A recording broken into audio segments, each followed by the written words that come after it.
2025 is right around the corner, and looking at this list of games I have in front of me, it is looking to be quite insane. Probably one of the biggest years we've had in quite a while.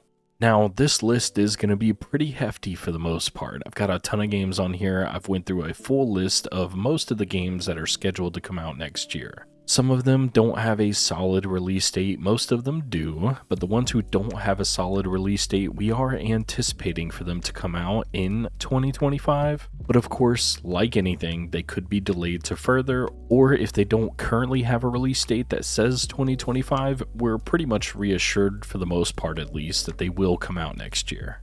And with that, let's go ahead and get started with this list.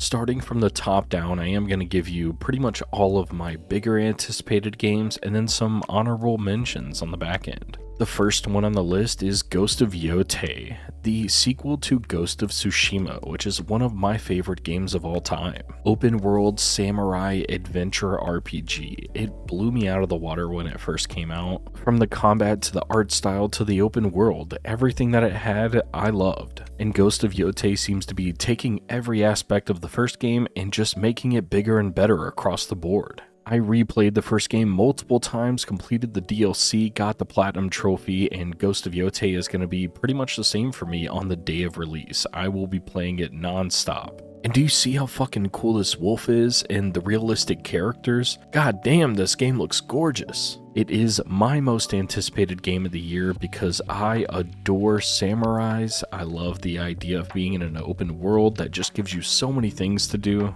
and Sucker Punch just knows what they're doing nowadays. But that leads us into the next game, which I actually don't know a lot about, so it being second on the list is pretty telling. But that's going to be Kingdom Come Deliverance 2. I did not play the first game, but I have seen a lot about it. And then seeing the trailers for the second game makes me want to go play the first game, which I do plan to do in the near future. But this sequel to a game that I heard so many great things about looks to be quite crazy. Whether it has to do with the enhanced RPG elements that they have, or expanding upon the story, or some of the darker elements that they show in these trailers. It's very gritty, it's very real, and it looks like something I'll enjoy. So I am very much looking forward to it. And next up, we have probably the majority of everybody's most anticipated game, and that's Grand Theft Auto 6. For me, it is third because as much as I love open world, and I do really enjoy the Grand Theft Auto series, GTA 5 was not as big of a hit for me as it was for others. Part of the reason why I'm so much looking forward to this game, and it is number 3, is because they know how to make an open world. Red Dead Redemption 2 is, again, top 10 favorite games of all time. And I've played every single GTA before that, and every Red Dead Redemption game. Now, I did miss the boat when it came to the GTA Online. Whenever the game came out with its multiplayer, I actually didn't have access to internet. With that, I'm not super anticipating the multiplayer, but I do plan to try it out when it does release, and we'll just have to see how it goes. But my main reason why I'm looking forward to it is because, for one, I'm a Florida man. I do live in Florida, and that's where this game is set. In a fake version of Florida, in a fictional city that apparently mimics a lot of the things you see on social media. Now, none of that crazy stuff happens where I live, but it does happen in the state that I live in. That part alone is pretty interesting because then I get to play out all these things across social media that people kind of go nuts over, but happen hundreds if not thousands of miles away from me. GTA 6 is the biggest powerhouse. Rockstar is insane. I can't even think of the things that they'll try to implement in this game, and it's one of the biggest games, if not the biggest game of next year or of all time. And that leads us into not necessarily a big game, but a game with big monsters. Monster Hunter Wilds. I played the absolute shit out of Monster Hunter Rise and World, and I loved both of them pretty much equally. I put a large number of hours in them. Again, I did not play them multiplayer really, only single player. I did try out some of the multiplayer aspects of it, but I enjoyed just going out there and killing a monster by myself, getting a new sword, getting some new armor, and fucking some shit up. Trying out the demo for this game had me anticipating this game a lot more than I thought I would. It took a lot of the aspects from Rise that made it a little bit faster, a little more seamless, and just better overall, and it implemented it into this demo I played. Now, they've even gone on to make some changes based upon some mild complaints that people had during the demo, and that's phenomenal. Capcom is on a winning streak, and I can't blame them for wanting to make something this large and make it the best that they can. So here's to you, Monster Hunter. And then we go on from monster slaying to demon slaying with Doom Dark Ages. Now, Doom has a tiny bit of a soft spot because it was probably one of the first PC games I ever played. Old school classic Doom. But then we got Doom 2016 and Doom Eternal, which were both phenomenal games. I played through both of them. They had minor flaws, but they were overall extremely impressive. I can't wait to see where they go with this one. They have slightly larger zones according to these trailers that I'm seeing. You get a shield, and you get this crazy gun that grinds up skulls and shoots them at people. It's gonna be fucking nuts, and I love it. Then on to South of Midnight. South of Midnight is set in the Louisiana Bayou, which actually is not that far from me. I've been to Louisiana and New Orleans multiple times. This game's art direction is what grabs me the most and why it's so high on this list. It's almost set in a lower frame rate just to give you that special feeling.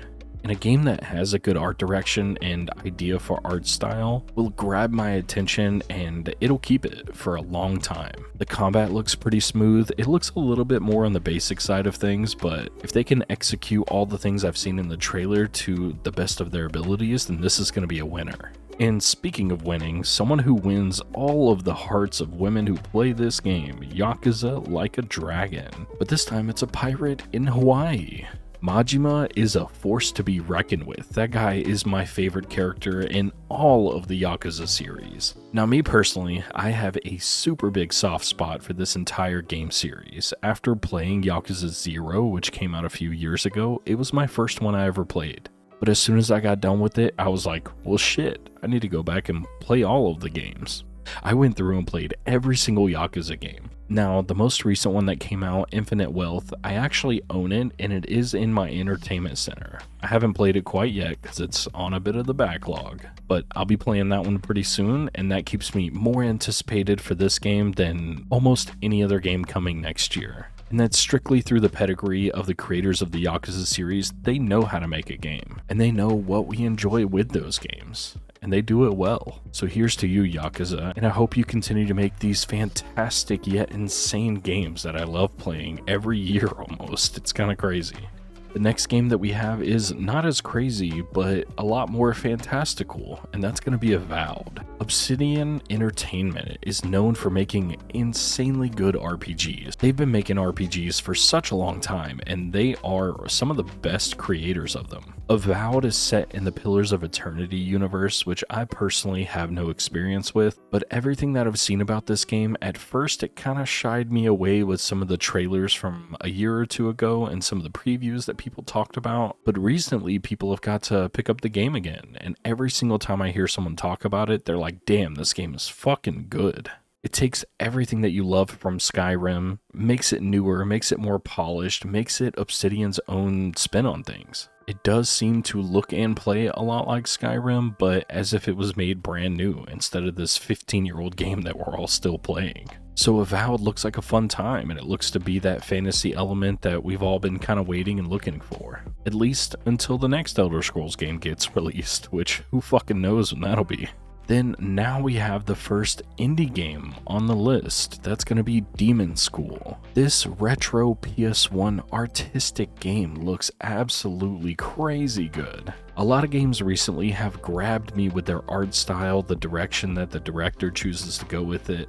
It's got these elements of PS1 yet hyper stylized pixel art. And then it's got like claymation elements because they actually have real world FMVs that they put into it, where they almost have like paper mache or drawn out characters on cardstock and they'll make them go up against each other. It looks so surreal, so unlike anything I've probably ever seen. I don't think anything like this game has ever been made before, but it is right up my alley, and I cannot wait for this. It has a demo out there. I haven't tried it yet, but if you like what you see in this trailer, go try it out. The next one that we have is one that I actually kind of forgot about. So I'll be upfront with you. I do not like the Hoyoverse games, and that's going to be Genshin Impact and all of those ones like it. Mostly because gacha is not something that I want to participate in. But the art direction is so amazingly detailed, the characters look so good, and I wish that it wasn't in a gacha game. Now this game, Mugen, I don't know if it's going to be a gacha game because we don't know a ton about it, but based upon the trailers I've seen and some of the news articles, and from some of the journalists that I've seen who have seen previews of this game, it's basically like an anime version of GTA, and that's got me pretty hype. Just from seeing what's within this trailer has me already pretty excited to see what they're actually gonna make it. It's an action-focused GTA beat 'em up. It's a ton of different things mashed together, and I hope it pulls it off and turns out to be as great as it looks here. Speaking of looking great though, we have Hyperlight Breaker from Heart Machine. Now, Hyperlight Drifter is a indie darling that people absolutely love. I played it for a few hours and then I put it down because there was other games coming out, not because I disliked it, so I do plan to go back at some point and restart it. They have made a ton of other games in the meantime, and this one in particular looks like it's taking elements of the recent Zelda games mixed with Risk of Rain 2. Now to me, that sounds pretty fucking unique, and based upon everything that I've seen from this, they seem to be pulling it off pretty well. I'm super excited to see where this game is going to go, whether it reaches that high bar that Risk of Rain 2 has for me, and I hope they absolutely pull off everything that they have planned. Heart Machine deserves all of the time that they need to make this great, and I hope it turns out to be so. We're reaching almost the end of the main games that I have for this, and we're going to go a little quicker on these last few. The next one is going to be Split Fiction. Split Fiction is the Joseph Fares game from Hazelight Studios. They're definitely known for making these fantastic and amazing multiplayer co-op games. Their two recent hits was It Takes Two and A Way Out, which sadly I don't have anyone else to really play games with too much, but I did watch them get played by others, and holy moly does it look good. From the unique game elements that they put into it, the art style and direction that they go with it, storytelling, and the way that they pull off these complicated co-op mechanics together and they actually mash them together in such a skillful way, shows that they know how to make a fucking game. And boy, do they do it well. They've been doing it for a long time, they're keeping it up. Everything that we've seen in this game seems to be amping it up even higher than any of the previous games they've made before, which is saying something. Joseph Fares, you're fucking crazy, man, but boy do we love you. Keep up making the good co-op games, and I hope this one turns out great. Now, Outer Worlds 2, we kind of know what it's going to be. It's going to be a bigger, better version of Outer Worlds 1, which Outer Worlds 1, I would say, is a pretty good game. It's not amazing, didn't blow my socks off, but it wasn't bad. I don't really have any big negatives or gripes that I would say about it. There are some things I didn't really like, but overall, pretty solid package. And if this takes everything that that one had and just turns it up a notch, I'm there for it. Speaking of being there, let's be there, on the beach, together, in Death Stranding 2. Now, gosh, Death Stranding 1 I bounced off of 5 different times. I tried to play the game, something about it didn't grab my attention as much as I really wanted it to, or I tried to make it. But Death Stranding 2 just tickles the back of my brain in that special kind of funky way that only Kojima knows how to do. I'm hoping that it turns out to be more engaging than the first one, which again, I do plan to go back and play along with some of the other games I've talked about in this video, but hopefully the second game takes everything that the first one had and just kind of goes nuts with it, which is what Kojima is known for. And for what is probably the most insane art style out of all of these games on the entire list is going to be The Midnight Walk. This one is the last one out of my most anticipated games before we get to the honorable mentions. The Midnight Walk is unlike anything I have ever seen before. It is so stylized, it looks like Tim Burton walked up and said, "Make this fucking game for me." And boy do I love some Tim Burton animations. From the way that the characters are drawn and it's almost this claymation art style, to the way that the audio pierces both of your ears and the darkness within it. Oh, this is what I mean when I say give me something new, give me something different, and even though it may not be the most complicated or best thing mechanically, if you're beautiful and you're telling a good story, I'll fall for it. And now on to the last bit, which is those honorable mentions.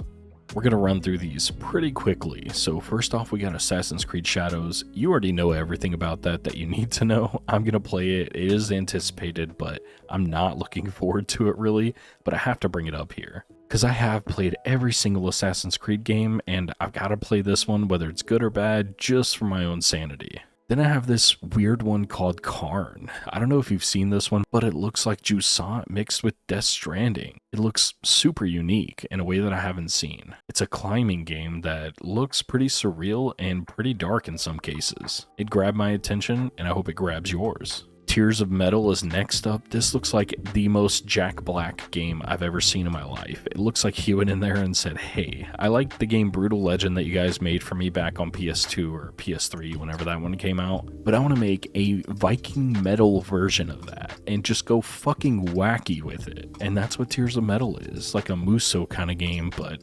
roguelike. It looks good. Again, art style gets me.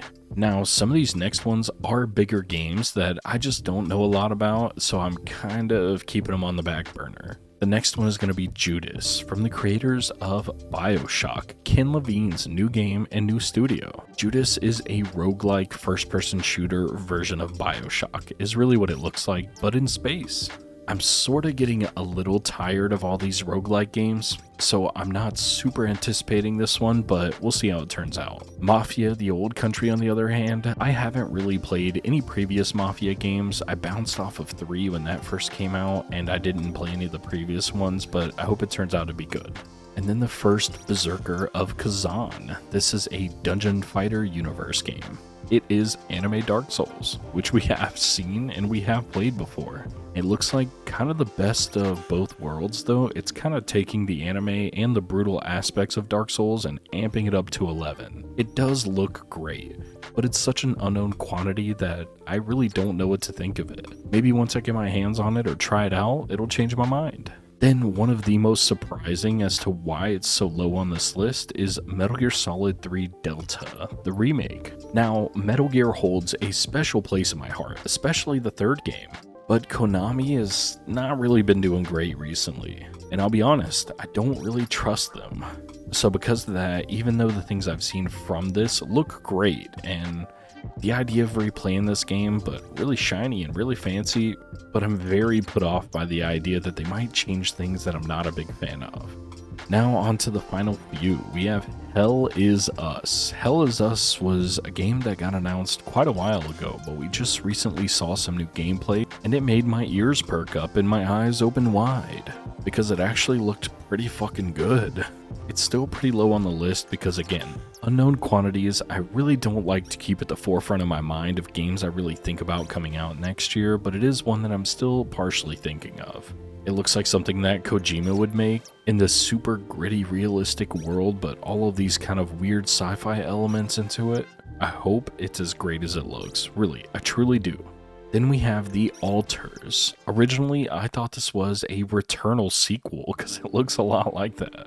You wear a spacesuit, you go out into this weird alien world, and yeah, that alone made me think of Returnal. But it has these weird character elements where you have these like alternate versions of yourself, or clones, or whatever they may be, and there's almost like a city simulation element and a survival element to it. I don't know about the action and everything because I haven't looked too much into this, but from the small things I have seen and heard of from others, it seems to be pretty good. It seems that a lot of people are anticipating this game, so it is on my list, but it's near the bottom. Speaking of the bottom, we're not there yet. We still have one more, and then we'll be at the bottom. So the second from the bottom is Expedition 33. Now the story setup of this game is pretty fucking cool looking. Anyone who's above a certain age, in this case 33, they fucking die. So they go on this quest to figure out why it's happening and stop it from happening. That's about all I know. But that setup is pretty interesting. Now the gameplay is also pretty unique. It looks like Persona turn-based combat, but super stylized and super realistic. This one I will be keeping an eye on, but again, unknown factor. I truly don't want to think about it too much. But when it comes out and it kind of surprises me, I'll be excited. And for the very last one here, we have Killing Floor 3. I tried Killing Floor 2 when it first came out, or maybe within the first year of it coming out, and it was a very polished game that was pretty fun, but I didn't have anyone else to really play it with. But nowadays, I kind of have a small group of friends to where I feel like I can actually try this game out with them. It's basically Call of Duty Zombies, but on steroids, and who doesn't want to just bash some zombies' faces in, or take a giant machine gun and mow some hordes of zombies down? Come on, man. Now, there are probably a ton of indie games that I missed that aren't on this list, but that's because normally they don't really announce them ahead of time, and they're not really forthcoming with information because they don't have a huge marketing budget, and that's okay. We'll talk about those as they come out later on in the year, but that is going to be it for this list. It is pretty damn long, but I hope you found something within it that you enjoy, and maybe you'll see me play some of these games next year. But either way, that's going to be it for this video, and I'll see you next time.